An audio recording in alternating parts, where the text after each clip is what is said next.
is hard to fathom.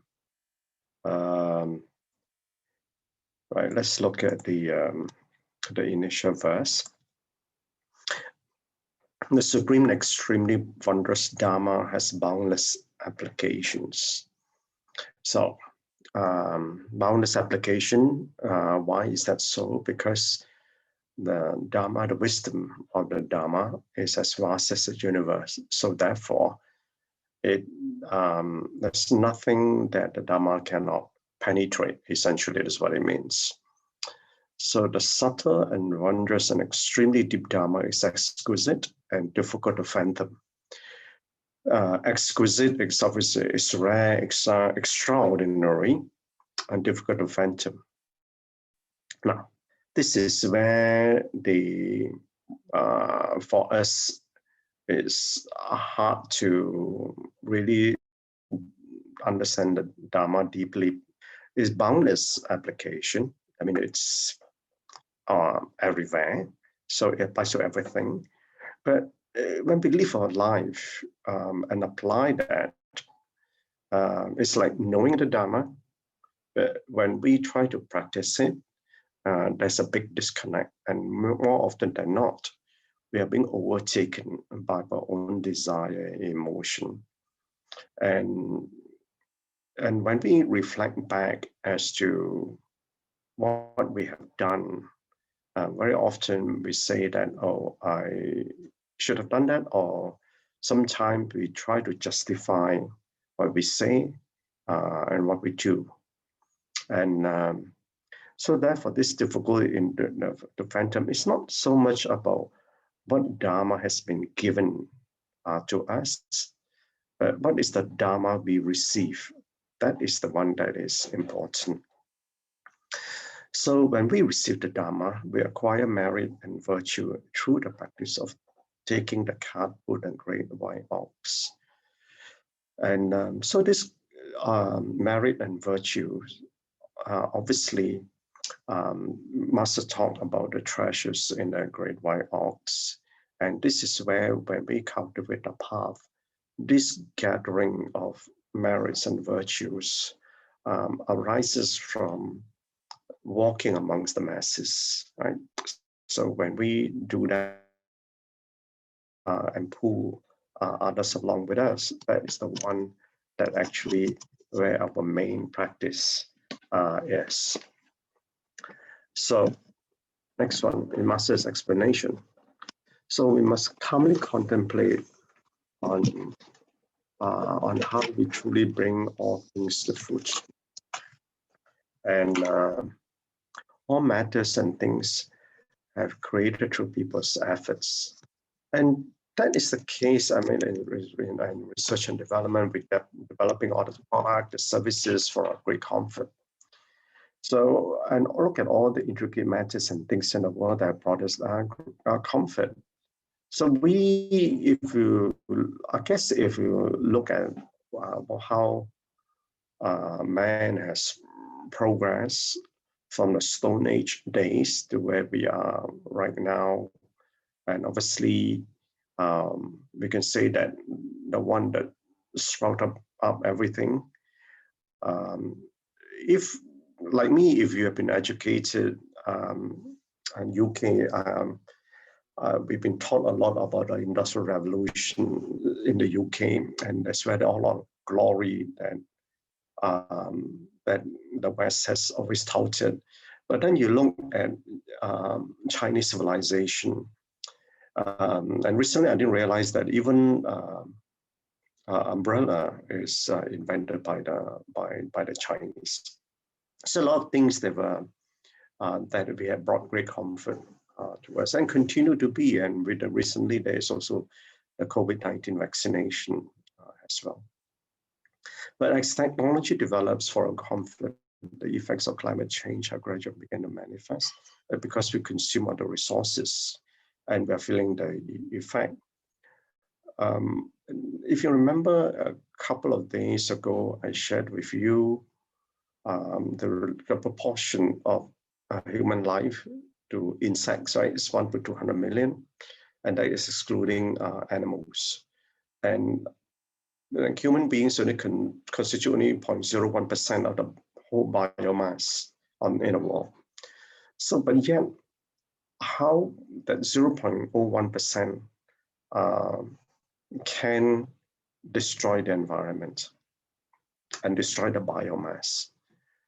And so in terms of relativity, isn't it the cleverness that for us that we would do that, and others have to sacrifice for a great comfort? And obviously we do all these things, and also because unknowingly so. That's why over the period of time, the Buddha knew about this. And that's why they say there's a Dharma degenerating age, and Dharma will slowly then disappear. The age of decadence will come. So all this we have, and if we understand the Dharma, and then obviously then we understand that how powerful these unwholesome practices are.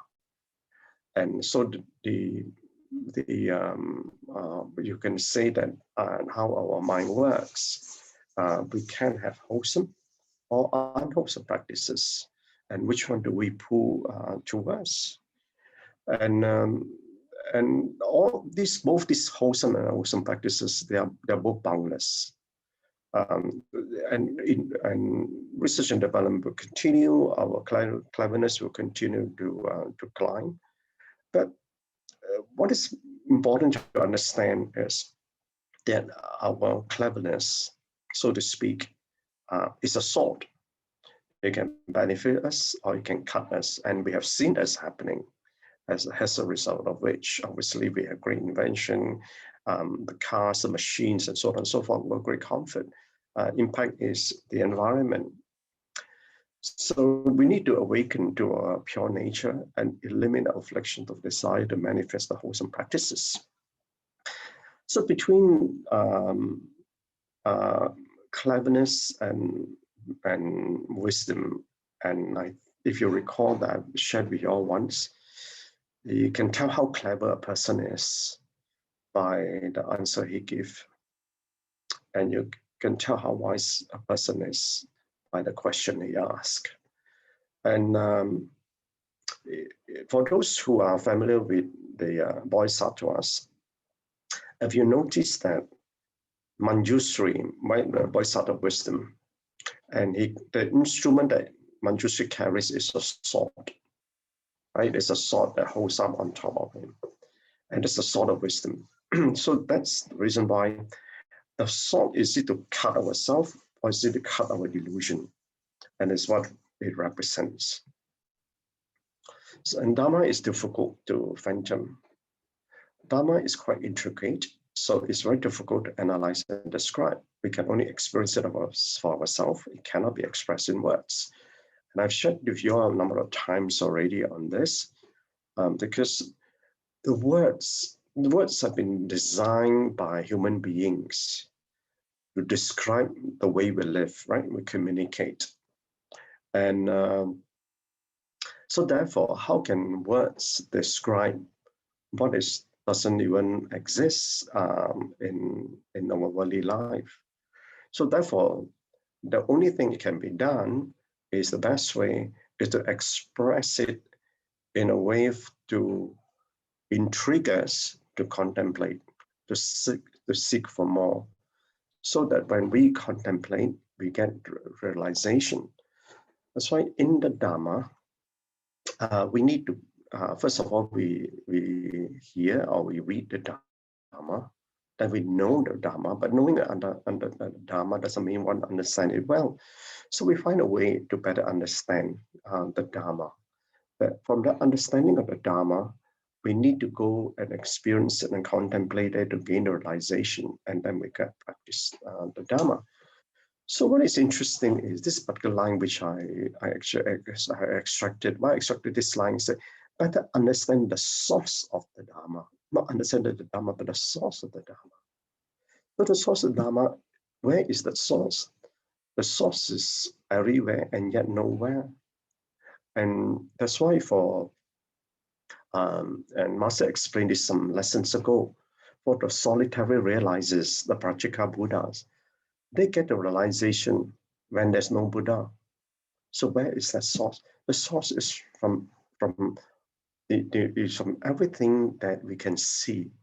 And that's the reason why this Master explained about this wondrous existence, that if we understand what this existence is about, you can grow into the wondrous realization of what this existence is about, to then be able to understand the Dharma.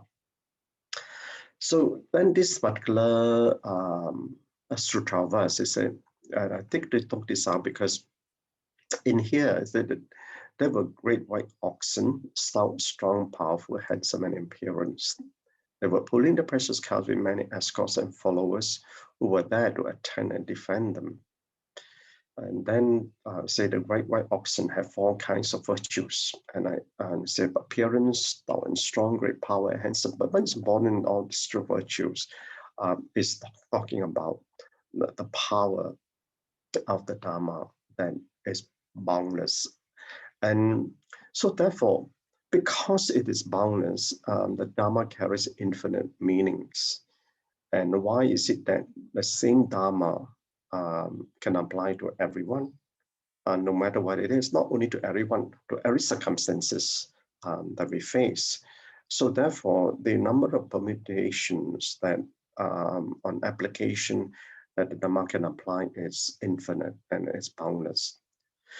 So this four virtues analogy or the prajna, which is the wisdom, sometimes the parameters, especially for those Vajrayana practitioners, is expressed as prajna parameters. So we must have the wisdom to discern between wholesome and unwholesome practices. And much that we get into the Dharma and we apply it in our Dharma in our daily life, we can unknowingly get engaged in an unwholesome practice without even us knowing. So which is the reason why it's so important for us to grow our consciousness. So unless our consciousness have grown above our mind level consciousness, we will not be very mindful in our actions. We are not aware of our inner development. And that's the reason why is it that sometimes when we get engaged in the Dharma, and yet someone else will be very critical of us, the way we say, the way we behave, and so on and so forth. And others, obviously, it's very easy. Even one without the Dharma can judge me very easily by the things I say or things I do. And I may not even be aware of that. So therefore, unless our consciousness is grown, we will not be able to see ourselves and reflect on what we say and what we do. So the lessons learned here is that wisdom must be diligently practiced so as to realize its full potential. And how do we realize full potential is to that consciousness to be able to realize, because then we're able to see ourselves. Then the parameters can take us to the other shore. And without us knowing, we may not be practicing the parameters as far as we should be doing. So the parameters of generosity, of giving, upholding precepts of morality, patience, diligence, or perseverance, samadhi, or meditative state, and wisdom collectively, then we can carry forward earnestly to do whatever is wholesome. So in this great vehicle path that we are taking, this is the core of the 6 parameters. And these, those who have understand the 10 bhumis will know that from the 6 parameters, and you go into 10, that's where the 10 bhumis would cover, or as 10 bhumis of the development of Bodhisattva path. So pure wisdom is the nature of the true suchness, and because the true suchness is within us, and so for us to be able to remove all the defilements and afflictions have been piled up for so many innumerable lifetimes, and that's where we can unearth the pure wisdom, so that can illuminate from within us to to outside. So the precious card is adorned magnificently with precious object. It is also filled with treasures. So this is what we call an analogy of this all-encompassing wisdom. That means a wisdom that is without limit. So by doing good deeds, we reap the blessings of the rebirth in heaven. And this is the 10 wholesome deeds. So if we then upload the 10 wholesome deeds, we are not born in a lower rebirth, but instead born in heaven. But upholding precepts, the 5 precepts, then we remain as humans. So we are not careful, we may end up lost on the side road.